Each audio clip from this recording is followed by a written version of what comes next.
On behalf of SimFer, Captain, I just want to thank you for taking part in history, our history, which is moving the first full shipment of our SimFer ore from the Simandou project. I've seen this ore being mined from our great mountain. I've seen this ore being crushed, conveyed on the rail, arriving at the port, and now I'm seeing it loaded onto the vessel. Thank you for being part of our history forever. You'll be part of our history of SimFer.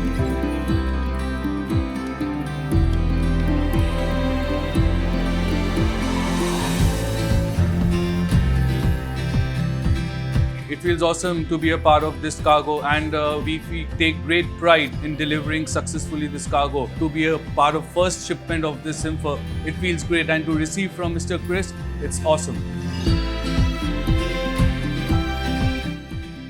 I look at the people who are on board this vessel today.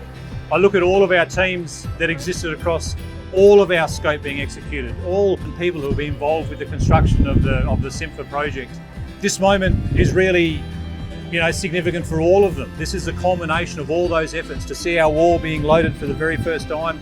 It means that all the parts of the project, everyone who's been involved with this project to this point has played their role and played their role well. They've unlocked the ability for us to move ore now into that global markets.